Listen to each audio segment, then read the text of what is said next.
Vous écoutez De l'E6 Plus Cool, podcast qui propose des enregistrements de parties de jeux de rôle joués en ligne, montés pour votre confort et publiés désormais en parallèle sur YouTube.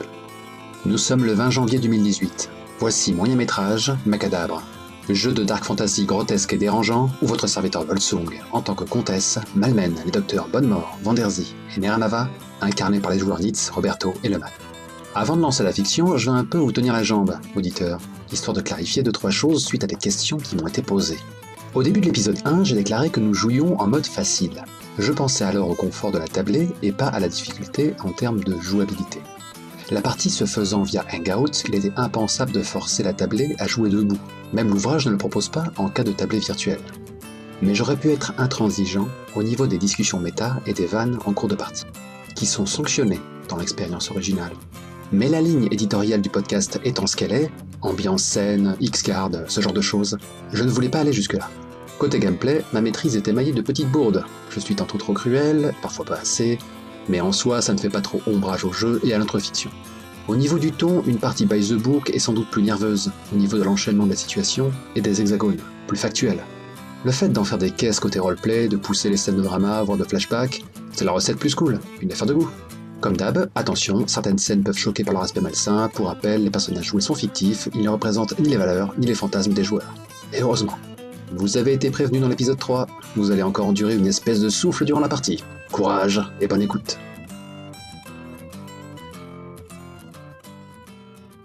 Est-ce que tu peux me faire un jet d'âme, Vanderzy? Oh non, je fais du roleplay, on me fait faire des jets d'âme. Peut-être que tu as été contaminé. Encore? Pardon. Je n'ai que 2 bras. Ah bah oui. Oui, j'ai été contaminé, oui. C'est vrai que j'avais oublié que tes scores étaient pas... Oh, t'as un 4 quand même, t'aurais pu y arriver. J'ai de peu, hein. Alors faut que je relance, c'est ça? Attends. En fait, je crois que t'as 2d6 à lancer, ouais. T'as 2d6. Ok, bah je t'en lance 2, on verra par la suite. Si ça sera mieux, hop. Et 2. Tu ne te changes pas immédiatement en morsant, mais dans 2 hexagones, ce sera le cas. Donc, ça marche. Oui, comment interpréter la fiche de Bonnemort, praticien, habile de ses mains une fois par partie, capable d'amputer. Voilà, c'est le mot partie en fait. Mais du coup, tu me l'as déjà fait, donc je pense que... Ouais, c'est ça la question. Est-ce que partie c'est une session de jeu ou est-ce que partie c'est l'ensemble, un ensemble de sessions de jeu? Je considère que ça fonctionne comme une session. Je pourrais théoriquement faire à nouveau appel à cette capacité. Tout à fait. Sur le deuxième bras. Ouais, mais là, ça va vraiment devenir un peu nawak dans l'autre sens, quoi. C'est ça, ouais. Peut-être un peu, ouais. Le chimiste de Manchot. Peut-être que de toute façon, ça va être intéressant d'attendre la transformation, puisque là, Ah bah ouais, attends. pas de raison que Bonnemort l'ausculte plus que ça là tout de suite. Et Peut-être techniquement, tout à l'heure. c'est censé être un jeu où il y a des morts. Si on n'arrête pas de préserver nos personnages... Certes. On verra bien comment vous décidez de jouer ça. Moi, de mon côté, je vais... Alors, c'est Andéol et Orest qui sont restés au casse-pipe. Alors moi, je vais faire un petit jet privé de mon côté, quoi. Voilà, ça c'est fait. Bonnemort va tenter d'essayer d'en savoir plus sur la créature ou ce qu'il en reste. Il râle un petit peu après ces soldats bouchés qui ne respectent pas les spécimens. Les échantillons. Et donc il commence à ausculter le cadavre, il remplit quelques fioles avec du sang, il prélève quelques organes qu'il met dans du papier huilé. Je suis fasciné par ton flegme, Dr Bonnemort. Et l'avantage de la capacité de Vanderzy, c'est que j'aurais même pas eu le temps de te demander un petit jet d'âme pour réagir face au stress. Du coup, ça renforce ce côté, cette glace qui te coule dans les veines. Il n'y aurait pas d'espasme post-mortem, non, par hasard? Oh, la chose a dû s'agiter la première fois qu'il a plongé Intéressant. dans ses organes. Andéol a bien vite quitté les lieux, hein. Il a pénétré dans l'auberge et pour aussitôt en ressortir avec un walker. Orest, lui a osé s'y hasarder en lâchant un « Compagnon !» Moi, je voudrais bien visiter l'intérieur de l'auberge aussi. Quand tu pénètres à l'intérieur, tu peux imaginer ce décor assez prévisible, quoi. Comme je l'ai dit avant, la gargote aurait pu être cossue, mais son mobilier a été pilonné, quoi. Il y a une cascade de tonneaux de bière qui répondent à leur pression contenue sur le sol. Peut-être qu'il y en a qui sont un peu sauvables, qui sait. Mais surtout, il y a des corps de soldats un peu partout qui ont été broyés comme autant de jouets brisés. Il y a Orest qui s'est justement attardé sur celui qui était couché sur la table, et qui a peut-être trahi la présence de Vanderzy tout à l'heure. Et il lâche Ebratz, reste avec moi mon pote. Mais le prénommé Ebratz a fini par rendre son dernier soupir. Il est difficile même de savoir s'il a eu le temps d'assister aux derniers instants de la chose. Peut-être qu'il est parti avec ce soulagement-là. Est-ce que, à moins que quelqu'un l'en empêche, Neranava peut s'avancer, le corps certes mutilé, mais la détermination toujours franche de mettre le feu à cette maison, qu'il ne reste plus rien du cadavre de la créature. Attends, Neranava, il y a peut-être des provisions à sauver. Vous voudrez manger ce qu'il y avait dans cette auberge? Et peut-être qu'ils ont des réserves au grenier qui sont intactes. Je te rappelle que nous sommes en territoire inconnu. Nous pourrions mourir de faim. Neranava n'écoute plus et se dirige comme hypnotisé vers la maison et il commence à frénétiquement essayer d'y mettre le feu. Quelqu'un tente de l'en empêcher? Bonnemort est complètement absorbé dans sa tâche. Il n'est pas réalisé pour le moment. Il y a peut-être juste la voix d'Andéol qui se fait entendre un peu lointaine. Atreus, où est-ce que t'es passé? Atreus! Petite ellipse. Je pense que ouais, effectivement, vous êtes au premier plan, quoi.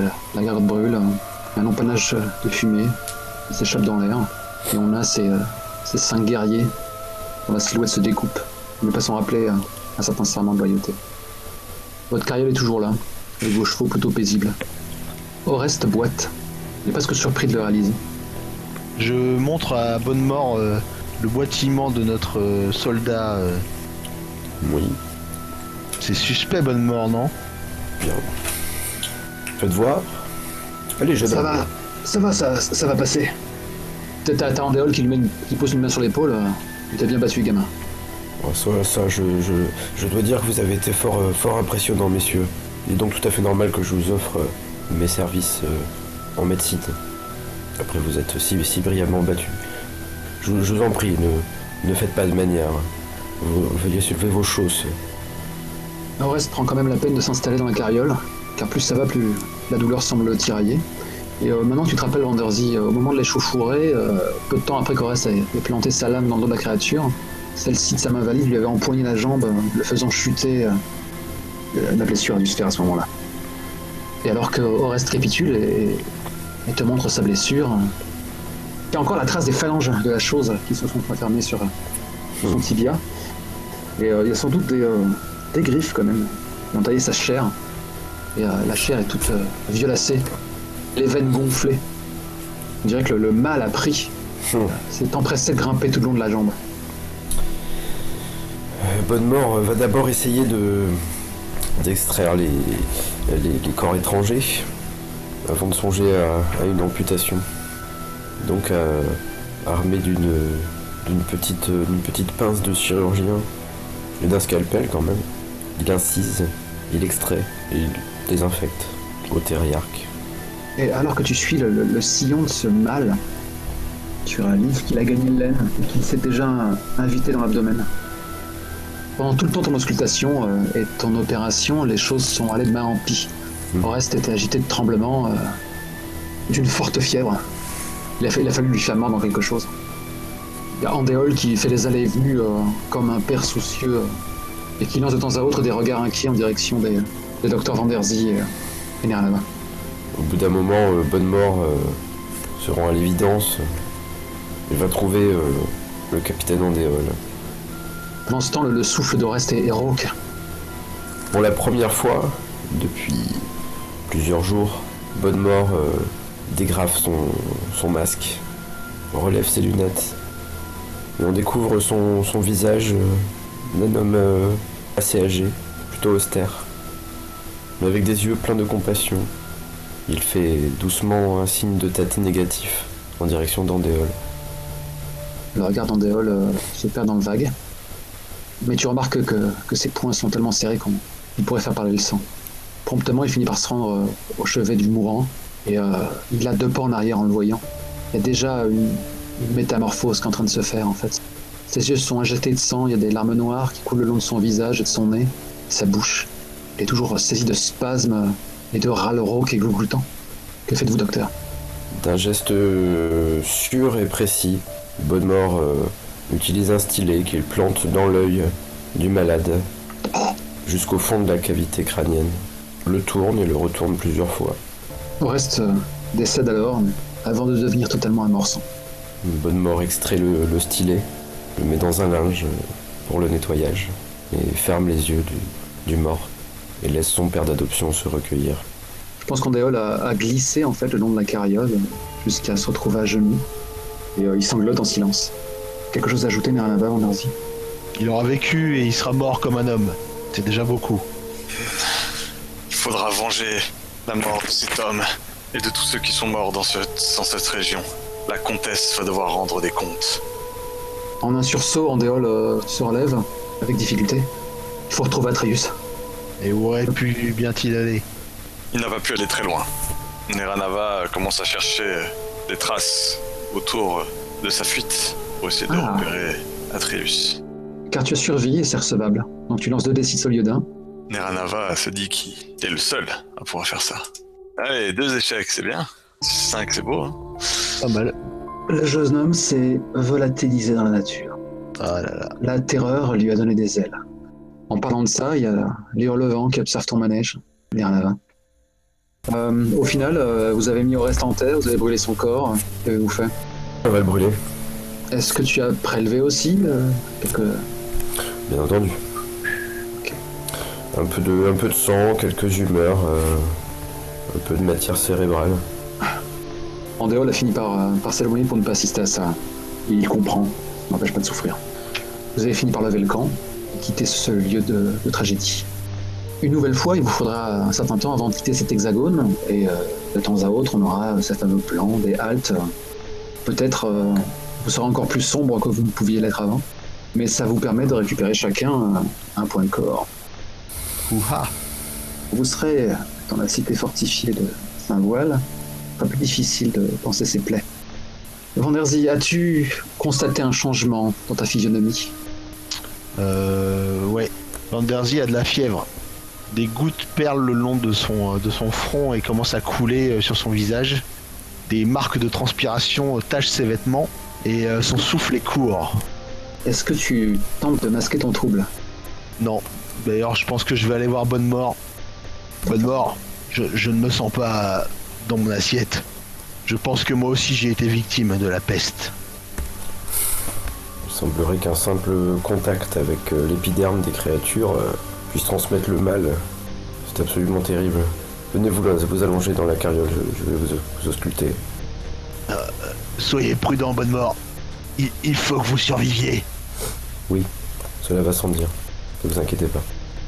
Rassure-toi, Bonnemort, la malmort ne se transmet pas par contact. Cependant, Vanderzi avait bien été blessée par le mort-sang lors de l'affrontement. Du coup, Bonnemort, je te demandais où est-ce qu'elle a été blessée. Et peut-être que Vanderzi pourra décrire dans quelles circonstances elle a eu cette blessure, qui aurait échappé à notre attention lors de la mise à mort de la chose. Bah, si tu veux, je peux commencer, ça... Vas-y. Et bien en fait, quand la créature a éclaté la fenêtre, il y a un éclat de verre qui s'est fiché dans ma cuisse.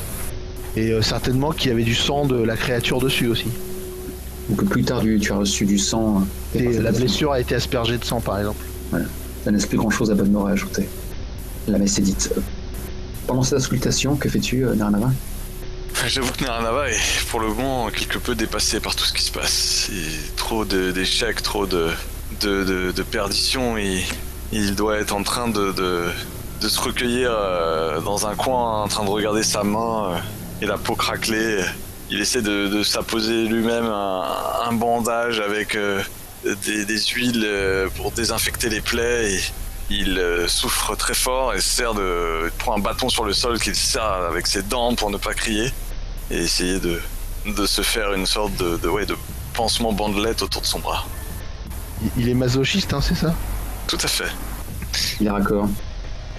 Votre seul et unique compagnon de route, le dernier vestige de l'escouade expédié par le roi, s'approche. Tu entends le bruit d'un liquide. Tenez, j'ai réussi à sauver cette bouteille. En voilà une que le docteur Bonnemort n'aura pas. Il se laisse tomber sur une souche. Et quand tu vois sa tronche, tu vois qu'il t'a pas attendu, quoi. Il a quelque part perdu, entre guillemets, 2 fils. Neranava n'attend pas qu'on lui propose plus. Il prend la bouteille et la boit goulûment. Vous êtes croyant, Neranava? Si le malin existe, j'ose espérer que la lumière elle existe elle aussi. Et ici nous avons la preuve que le malin est bel et bien réel. Nous sommes nés pour souffrir. Eux, ils ne souffriront plus. Et il a une hésitation. comme s'il avait déjà tiré un trait sur les chances de survie d'Atreus. Revenons au Dr Bonnemort et Wandersee. Votre diagnostic est sans appel, Bonnemort, n'est-ce pas? L'infection est déjà très avancée. Techniquement, si vous vous déplacez en ligne droite pour atteindre la cité fortifiée de Saint-Voile, Wandersee devra avoir la chance de passer ses remparts. Mais une fois à l'intérieur, il ne faudra pas longtemps avant qu'elle devienne un morceau, elle-même. Achevez-moi, Bonnemort. Hors de question que vous soyez obligé de me traîner. Attendez. L'infection du jeune soldat était beaucoup plus avancée que la vôtre. J'ai un traitement expérimental à vous proposer. Peu de chances de survie et beaucoup de douleur. Vous êtes partante? Si ça doit vous aider, bien sûr. Oui, cela aidera la civilisation à progresser. Alors allez-y, faites ce qui doit être fait. Le traitement est particulièrement atroce. Durant plusieurs heures, le docteur Bonnemort utilise son scalpel pour prélever des bouts de chair sur le corps. Il se livre à des saignées, des onctions d'onguents aux odeurs infâmes et dont le contact brûle les chairs à vif. Est-ce que tu es en train de faire appel à ta capacité de praticien? Celle qu'on considère comme étant valable une fois par session plutôt qu'une fois par partie? Total. En off, il y a encore moyen de la sauver ou c'est plus possible? Et cherche pas, Nicolas, c'est pas logique, sinon... Dans la couleur, j'aime beaucoup. Hein. Le fait grave. que ça marche pas, ce serait une ironie dramatique épouvantable. Ouais, non, mais ça c'est peut vrai. permettre de comprendre la maladie, par contre, tu vois. À la place de sauver le perso, tu peux comprendre un peu mieux la maladie. Moi j'aimerais bien que ça marche pas en fait, pas tellement Ok. parce que j'adore jouer avec Romain, mais Bah, techniquement, il peut prendre un autre personnage, mais ça pour Oui, le oui. off, Il y a aucun problème. comment C'est on facile lui à faire. parachuter son docteur, ça je me demande vraiment comment le faire en fait, parce que... C'est facile. Ah, d'accord. Enchaîner sur l'autre perso dans l'hexagone, c'est une simplicité crasse. Hein. Je veux dire, hop. Oh mon dieu, un paladin de Polochon dans ce buisson. Non mais bon, c'est presque... paladin. Vous ici. Vous ici. Voilà quoi. Vous inquiétez pas pour ça. Bref, voilà, pour l'intensité dramatique, j'aimerais bien qu'il y ait beaucoup de souffrance et qu'on mette dans la fiction un espoir et qu'en fait il y ait une transformation tragique, quoi, un moment clé. d'accord. Donc là vraiment c'est une requête tellement méta que c'est une requête de réalisation. On peut faire ça, pas de problème. Mais ça peut devenir un ennemi à haussir, hein, votre Wandersee, si vous le laissez comme ça. Oui. Ok. Donc maintenant revenons à la fiction immédiate. Le traitement effectivement était épouvantable et je me demande si Wandersee a réussi à ne pas perdre conscience après un tel traitement. Mais comment ça Bonnemort, délirait, hein. Bonnemort, est-ce que tu es convaincu de l'avoir sauvé? Oui, et d'ailleurs je vais dire aux compagnons que la patiente réagit bien et qu'elle est en bonne voie, que l'infection recule. Tu m'envoies ravi. J'en suis convaincu. Ok. En fait, quand tu les vois, ils sont tous les deux bien avinés. Hein. Tu as Andéol qui lève une bouteille vide. Je bois à votre santé, docteur Bonnemort, mais vous arrivez trop tard. Et en fait, il fait but de retourner la bouteille qui est vide. La bouteille est vide. Il n'y a plus rien à boire. Vide comme nos chances de succès. Vide comme notre espoir. Compagnons, nous vivons des heures sombres. Nous avons livré des combats difficiles. Nous avons perdu certains de nos membres. Nous avons mérité un petit peu de repos. Nous reprendrons la route dans 6 heures. Je vous en prie, reposez-vous. Reprenez vos esprits. Redevenez des hommes. On va prendre la route. Mon cœur gorgé d'espérance bondit dans ma poitrine, cette idée. Le lendemain matin, j'imagine que vous avez opté pour l'hexagone 7-7. Bah oui, c'était notre objectif, d'atteindre Objectif, ouais. le centre de la Donc, carte. Il vous faudra plusieurs jours, hein, tout de même, pour l'atteindre. Mais bientôt, une des 4 portes cardinales de l'imposante cité fortifiée de Saint-Voile s'élève devant vous. Allez-vous rentrer par la porte de l'ouest? La première qui vous fait face? Mais est-ce qu'elle a l'air particulièrement fermée? Elle a pas l'air d'être... La ville est ouverte ou elle est fermée aux voyageurs? La seule porte que vous êtes en mesure de voir pour l'instant, en tout cas, elle a fermé. D'accord. Nous allons quand même voir si on pouvait rentrer par cette porte, tout simplement. Ok. Et manière de faire du teasing, en admettant que vous ne soyez pas écœuré de la session que vous venez de jouer et que vous refusiez mordicus de signer pour une 3e, je vous copie ceci, que je place en dessous de la carte de la province de Saint-Voile. C'est la carte de la cité. Vous allez espérer vous inviter en 1-3. Welcome to Mordheim. Un peu ça. Ah oui, ils ont fait une ville avec des hexagones. Ah ouais. Ah ouais. Après, il y a un château avec des C'est hexagones. ça, ce que j'allais te dire. Après, il y a une pièce avec des hexagones. Non, mais Le trône aussi, c'est des hexagones. non, mais c'est ça, hein. Il y a un palais central et si vous vous rendez à l'intérieur, il y a des hexagones. Ah putain. Mais ça se passe un petit peu différemment. Je pige pas le principe si tout le monde va au château, tu vois. Et ça veut dire quoi, que les autres hexagones ils sont vides? Ah non, mais il y a du contenu pour le moindre hexagone de ce foutu pays, hein. Il y a de quoi bouffer, hein. D'accord. Des petits secrets à découvrir, tu vois, c'est ce côté, et tu y joues comme du Dark Souls. Tu passes par les endroits, Ah ben ça manque réellement à ta culture, c'est un jeu exceptionnel. Mais bon, il y a l'envie d'en apprendre plus sur l'univers, découvrir des choses, trucs qui pourront aider une existence future, des petits cheat codes par-ci par-là. D'accord. Mais pour le coup, l'hexagone me semble tout à fait raccord avec le principe de progression difficile, quoi. À chaque fois, c'est une épreuve et donc tu comptes les cases que chaque épreuve ça va être. Enfin, ça me semble tout à fait. Je vais vous demander, docteur, de lancer 2d6, s'il vous plaît. Cela aura une importance une fois que vous aurez réussi à vous inviter entre ces murs. Tous? Non, juste quelqu'un se dévoue. On va pas demander ça à Mazzoni. Chaque jet est une épreuve. Ah, j'avoue. La vie est un combat, ouais. Allez, votre leader spirituel s'en charge. Ok. Ah. Oh, ça va être dégueu. Ok, ça c'est fait. Cette fois, un hexagone, ça prend 1 heure à une demi-journée pour être parcouru. J'imagine que chaque hexagone compte dans les hexagones à traverser pour la transformation en Malmort, là. En même temps, il en restait que 2, donc j'ai envie de dire, là, techniquement, arrive un moment, elle va vous péter entre les pattes, quoi. Mais tu fais bien de dire que les hexagones n'ont pas la même échelle, puisque là-dedans, il vous faut au moins traverser 3 hexagones à cette échelle pour espérer récupérer un bas de point de corps. Les choses se corsent. Je pense que jouer le jeu by the book en étant debout, etc., ça doit être une putain d'épreuve quand même. Hein. Ah oui, assurément, ouais. Et en général, quand les gens finissent par s'adosser ou s'asseoir, la comtesse est encouragée à leur faire perdre des points de vie. Après, bon, il faut bien préciser aux joueurs ce que tu vas leur faire subir, quoi. Bien. Le pont-levis était baissé, mais la herse aussi. Vous voyez donc ces remparts imposants. Et on dirait qu'il y a une clameur à l'intérieur. Ça pourrait être le vent, ça pourrait être votre imagination malade. Et les fiers étendards du comte qui claque au vent. Qui va là? C'est une voix que vous entendrez vraisemblablement si vous vous aventurez sur le pont. Mais peut-être vous décidez autrement. Voilà, mon ami, nous sommes les bons docteurs. Cette phrase, je m'en lasserai jamais. Vous êtes des docteurs? Oui, nous sommes là pour vous aider. N'ayez crainte. Sache qu'il faut t'époumoner pour te faire entendre. Qu'est-ce qui me prouve que vous êtes des médecins et pas une abomination qui est prêt à nous sauter à la gorge alors qu'on va vous accueillir à bras ouverts, hein? Regardez nos accoutrements. Raison de plus, vous n'avez rien d'humain. Votre chair est masquée. Qui sait à quoi vous ressemblez là-dessous? Vos frusques. Et comme par hasard, vous avez cette escorte sinistre. Et tu devines qu'il fait allusion au hurlevent qui vole en cercle au-dessus de vous, très haut dans le ciel. Ne faites pas attention, ce ne sont que des messagers. Quant à mon visage, je puis vous le montrer. Vous verrez que nous n'avons rien à cacher sur nos intentions. Alors que Bonnemort plaide pour votre cause, Wanderzy, Nava, où êtes-vous? Moi je suis dans la carriole en train de crever. Ouais, t'as chaud, t'as tellement chaud. Je pense qu'il faudra pas longtemps avant que tu récupères le même visage que celui de reste. D'ailleurs, puisque ton sort ne fait aucun doute, est-ce que tu comptes incarner un pencu quelconque? Est-ce que tu comptes reprendre Andéol après l'avoir conspué? Ou est-ce que tu espères rejoindre un docteur? Non, je pense que j'aimerais bien rejoindre un docteur.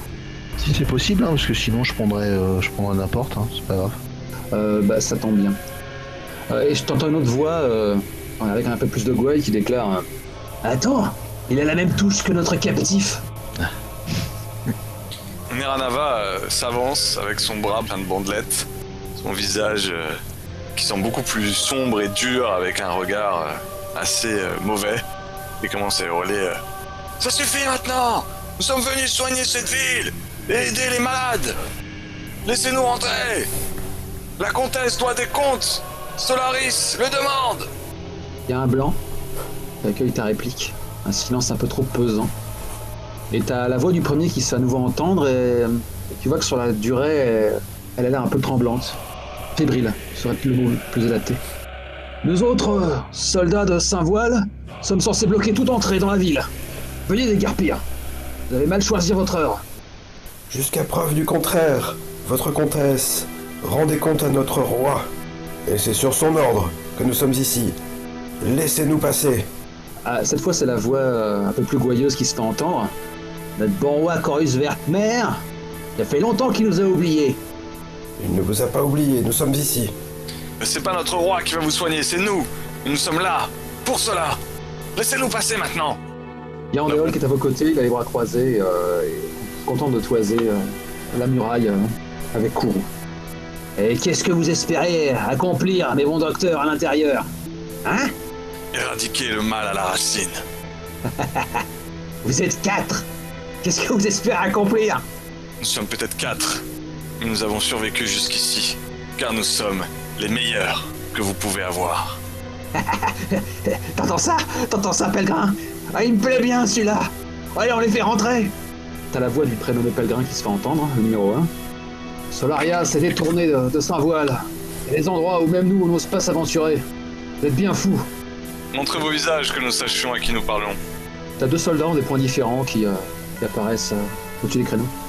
Ils ont pas l'air infectés ou malades ou... D'ici, ce serait vraiment difficile d'en juger, quoi. Tu distingues juste une trogne vaguement hirsute pour le premier, plus gralabre pour le second, quoi.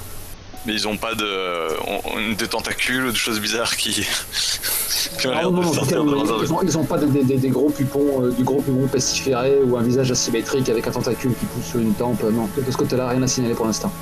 Pas de groin. Ah non, pas encore, ils sont pas encore sur le magasin, tout va bien. Et donc le chevelu déclare: la voilà notre trogne. Eh, vous avez une donzelle avec vous? Que j'extrapole pas. T'as fait finir par apparaître avant Derzy ou t'es toujours dans la carriole? J'ai dû relever la tête pour que tu dises ça. Et tu portes pas ton masque? Non, jamais. Et donc il y a tes cheveux qui, peut-être, qui Ouais, les cheveux blonds qui... une féminité. Ok. Et ça m'a l'air d'un beau petit lot. Et vu de près, tu n'as pas l'air d'un beau petit lot là tout de suite dans Derzy. On n'a pas beaucoup de visites en gens de compagnie. Ne commencez pas à rire avec cela. Sinon vos attributs vont terminer au feu. Nous ne sommes pas là pour compter flore et aux femmes, nous sommes là pour soigner vos problèmes. Et le problème que vous soulevez peut très bien être réglé par votre propre poignet. Le chevelu est vraiment hilar. Oh putain, je m'étais pas marré depuis tellement longtemps. En voilà un qui sait vraiment burner. Allez, Pellegrin, fais-le rentrer.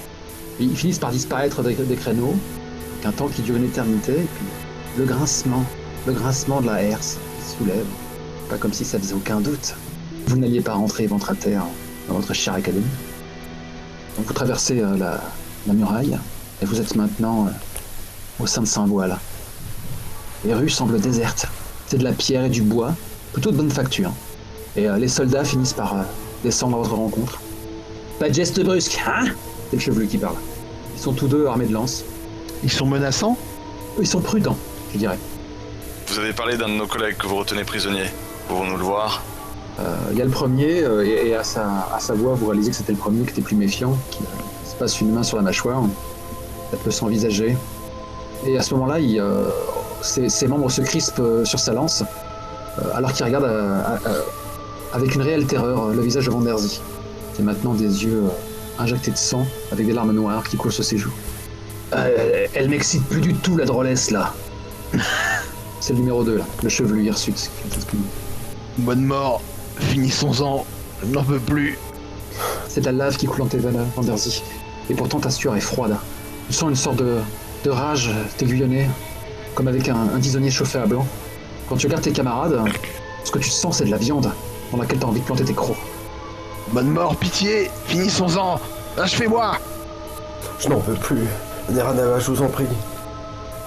Je l'attrape Bonne mort par le callback et je commence à le secouer. Achevez-moi! Achevez-moi! T'as Andéol qui articule. Vous aviez dit que vous l'aviez soigné. Visiblement non. Mais si tu ne veux pas le faire, Neranava s'avance, attrape sa lame et lui dit de temps parfois la maladie doit être soignée de manière bien plus définitive. Et je plaque mon épée dans le corps de Vanderzy. Merci. Que ton âme reste en paix. Que les rayons de Solaria éclairent ton chemin, jusque dans l'autre monde.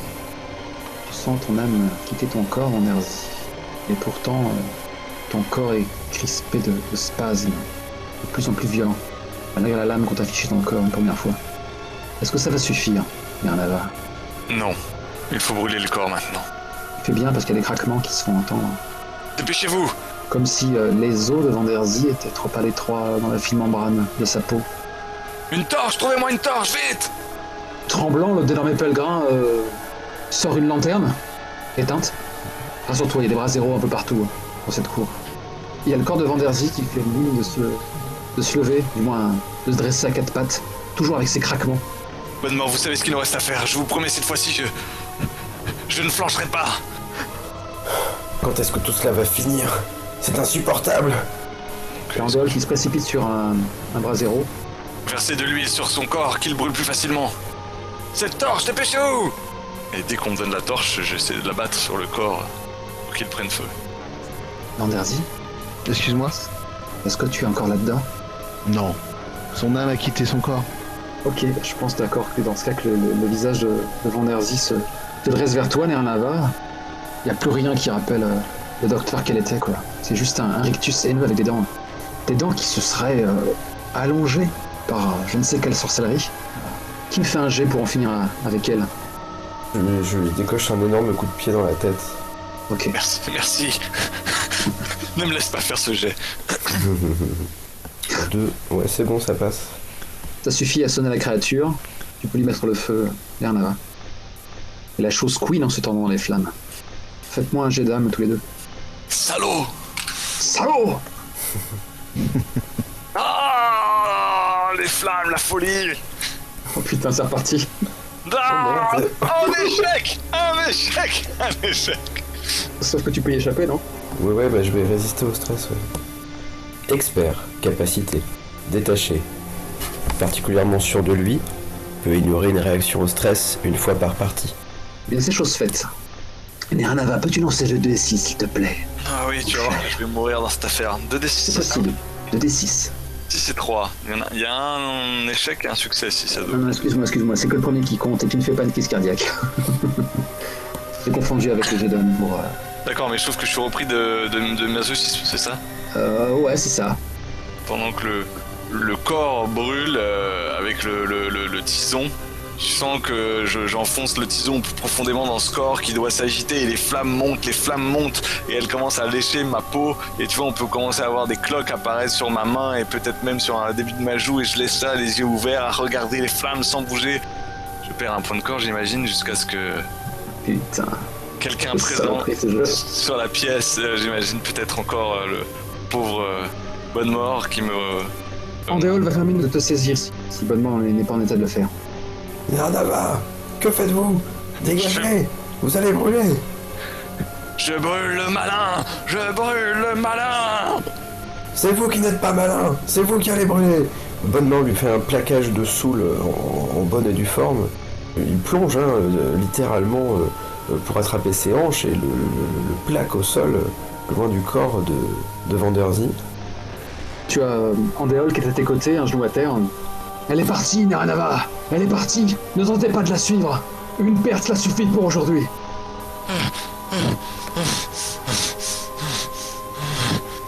Elle est partie. Tout à fait, elle est partie.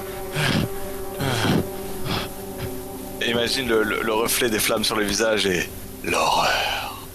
L'horreur. Bien joué. Le Jespisco est une émission culturelle. Oui, j'aurais cité ma référence. Depuis la dernière partie, je dis il faut que je cite. Je fasse une citation à Apocalypse Now, sinon ça marche pas. Le prénommé pèlerin et son compas, dont vous ne connaissez pas encore le nom, ont tiré leur arme, se demandant s'ils doivent continuer cette épuration soudaine. Je te l'avais dit, ils sont infectés! Attends, on n'est pas sûr! Donnez-nous une bonne raison de pas vous saigner tous les trois! Nous venons d'éradiquer la créature qui était en train de sortir du corps de cet infortuné. C'est que nous sommes tout à fait capables de régler vos problèmes. Alors arrêtez de couiner maintenant et montrez-nous notre collègue. Vanderzi, je ne peux plus t'appeler ainsi. Cependant, Je suis en train de travailler. je pense que le docteur que tu vas incarner a pu entendre ce remue-ménage. Si ça se trouve, il y a une persienne depuis sa cellule qui lui a permis de ne pas perdre du miette du spectacle. Qui est-il ? Bah, je suis en train de le faire là, c'est une femme encore. Ah, 26632 j'ai fait. ça tombe bien, on a tout cliqué au-dessus. Donc je suis encore un indépendant. C'est la jumelle de Wonder. Objectivement, c'est un peu chiant que t'aies le même... Tu sais, il peut les inverser, enfin il peut garder les mêmes jets. Ouais, t'as raison. Regardez autrement. Donne-moi ton dispatchage final, comme ça je vais fermer les yeux, c'est juste pour le bien du podcast d'avoir autre chose qu'un indépendant, histoire que t'aies des capacités différentes. Quoi. Bah je sais pas, Tout ça.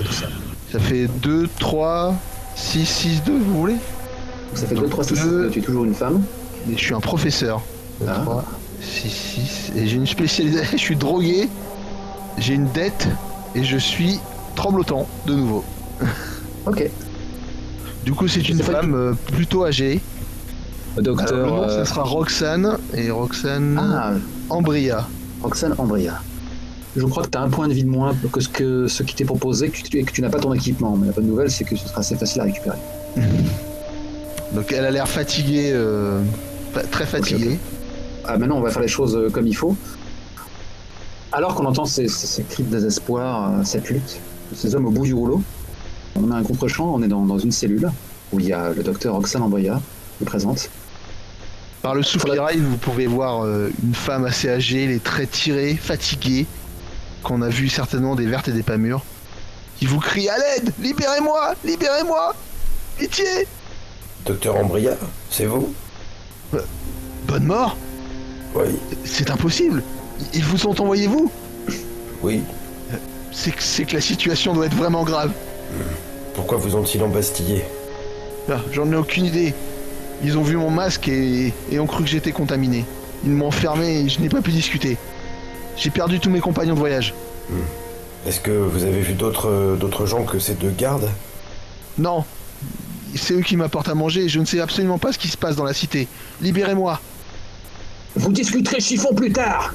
Pour l'heure, on doit s'assurer que vous n'êtes pas une menace pour la cité. Les soldats aboient à votre attention, bien entendu. Une menace pour la cité? Une menace pour la cité? Peut-être pas pour la cité, mais pour vous bientôt! Espèce de bonnet! Ah! Vous avez mis en jeu un des esprits les plus brillants de toute la contrée.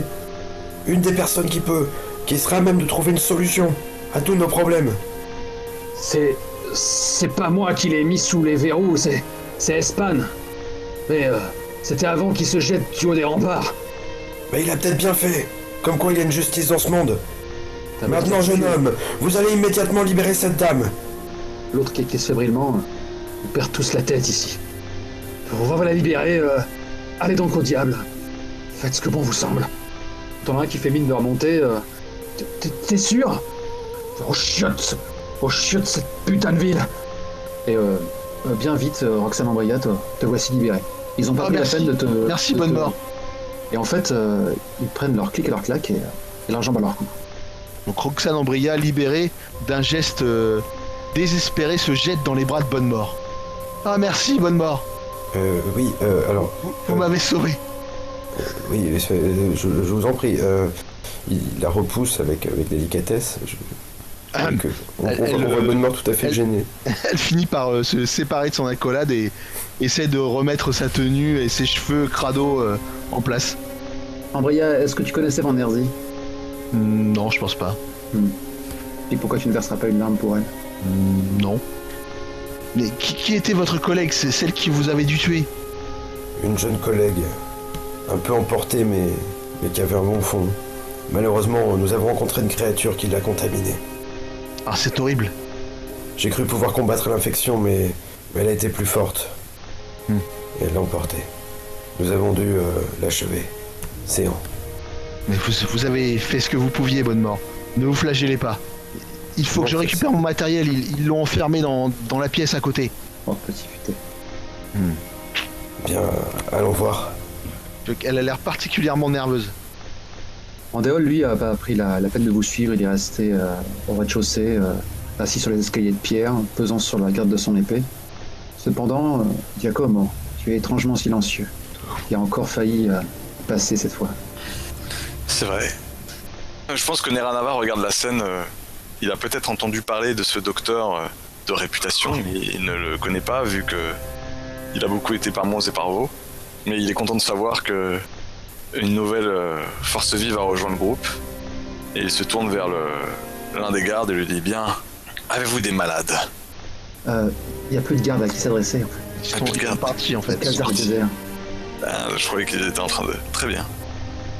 Si Ambria tourne son regard vers moi, elle verra que le brave Neranava a l'air de regarder autour de lui, les yeux perdus dans le vide, et puis quand il croise son regard, il penche la tête et il lui fait un sourire très inquiétant avec des yeux exorbités. Il prend son épée dans sa main et la regarde et fait « Bien, docteur, nous allons enfin pouvoir éradiquer le mal à la racine. » Mais, vous êtes blessé, mon ami? Oh ça, ce n'est rien. Juste un peu de douleur. Ça fait partie de la vie, la douleur, non? Oui, oui, je confirme. Laissez-moi prendre mes affaires, et je vous suis. Vous finirez par tomber sur un trousseau de clés et récupérer le butin. Vous pourrez ensuite vous aventurer dans la cité fortifiée. Elle a l'air très soulagée par le fait d'avoir récupéré ses affaires. Ouais, ça peut Elle a prendre tout de un suite fouillé une petite poche sur le côté. temps. Nous verrons ce qu'elle contient plus tard. Instant suivant, vous êtes dans les ruelles silencieuses. À nouveau un quatuor. Et 2 sur 4 sont plus morts que vifs, comme brisés au-dedans. Qui sait ce qui vous attend dans ces ruelles mystérieuses? Et est-ce que vous verrez un nouveau jour se lever? Voilà. Peut-être qu'en surjouant comme un connard, ça pourrait marcher. Vous êtes maintenant dans ce coupe-gorge qui est cette cité maudite. Elle recèle son lot d'abominations qui n'attend que de se repaître de votre chair. Et sur une montagne de cadavres, cette comtesse qui vous attend pied ferme. Saint voile ne vous fera pas de cadeau, docteur. Gardez la tête haute, serrez les dents et foncez, sabre clair. Bonne chance. Voilà. Allez, 2 échecs, c'est bien. 5, c'est beau. Hein. Pas mal. Bah, sur un Apocalypse World, ça aurait fait un pur succès. C'est vrai. Franchement, je trouve qu'on devrait considérer ça comme un succès. Hein. Bien essayé, tu connais tes classiques. Comme il essaie d'amadouer le MJ. Bon, bah. La merde, c'est quoi? C'est mort-sang, c'est les créatures, et la maladie en elle-même s'appelle la... Ah, fuck. Quand même pas grand-chose à retenir, faut au moins retenir ça. La malmort. On n'a pas appelé ça la peste, tout simplement, non? Non, La ça peut... malmort. Ça... La malmort, merci. Il y en a qui suivent. Merci beaucoup d'ailleurs de réussir à suivre. Ça te faisait mieux comme ça? Ouais, c'est bon, j'ai compris. Vol, ça prend à parler la France. Le traitement est particulièrement atroce. Pardon. Oh, ça va être dégueu. Enfin, en même temps, ça peut être que dégueu. Ok. Non, pas des poneys, quoi. Non, pas des poneys. Non, non. Mon Dieu. Bonne mort, délire. Que lui arrive-t-il? Il n'a peur de rien sauf des poneys. La comtesse est encouragée à leur faire perdre des points de vie. Tiens, ça te fera les pieds. Ok, j'espère que la comtesse n'espérait pas se faire covoiturer. Moi, Tu vas rester dormir ici. devant, à la porte. Putain. Qui me fait un jet pour en finir avec elle? Je vous réfléchir jusqu'au bout, putain. Et moins 10. Jolie Roxane. C'était si je connais une émission. Roxane Ambria. Allez, celle-là, là. Oh, elle. Ouais. Elle a quitté le manoir de Dunton. Pour devenir un professeur junkie. Tu pourras l'enregistrer après ça. Oh non, faut pas, faut que ce soit authentique. Ah bah oui, tiens. L'authentisme qui coupe les vides dans les discussions. C'est clair.